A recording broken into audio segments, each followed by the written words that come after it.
just been out playing on the beach, we're back at camp, and it's time to inflate the tyres again. We're down to 18 psi, and we've got our hands on the new Bushranger Max Air 3 compressor. It's the first time using it, so we thought we'd film it and just see how long it takes to inflate these tyres.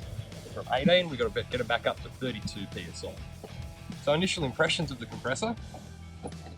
The lead, nice and long. It's got a 40 amp fuse, and really sturdy alligator clips there. They've got a lot of tension on it, really good. The air hose is coiled, and as you can see, it's stupidly long. It's perfect to be able to reach all 4 tyres and probably inflate your mate's vehicle at the same time. As well as that, it's got a digital gauge with a light. You can actually change that from PSI to bar to KPA. You've got a couple of options there depending on which language you speak, basically, in terms of tyre pressures. And it's also, from what I understand, it's a trigger system where you can have the compressor on and it won't fire up until you hit this key. So let's connect them all up, see how long it takes to get these tyres from 18 psi to 32.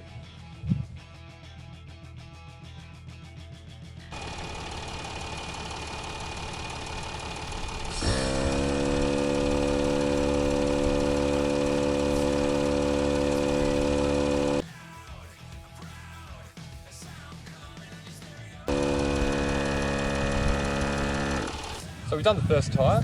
It's taken us about 59 seconds to get from 18 psi to 32 psi. So it's certainly not the quickest compressor out there, but it's certainly not bad. And considering the size of the unit and how smooth it runs, it's a pretty good outcome. Let's go and check the other tyres out now. I think we've got a couple of mates here that need their tyres pumped up as well.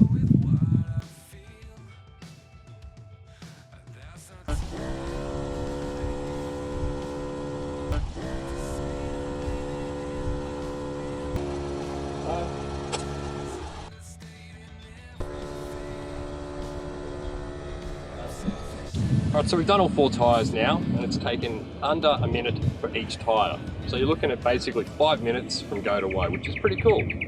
Another thing I'd like to mention is this handpiece. There's so much going on in this. Not only do you have your digital pressure gauge here, which we've mentioned, you've also got a trigger. You've got a latch here, so you can just hang on for the ride basically. It's nice and easy to use. If you go a little bit too high, you've also got a deflator, and you could use it as your primary tyre deflator if you weren't in a rush, because it does take a little while to do. The gauge is nice and accurate, works really, really well. There's a lot just in this piece. So you're not just buying a compressor, you're buying all the ancillary parts that go with it to make a really nice package.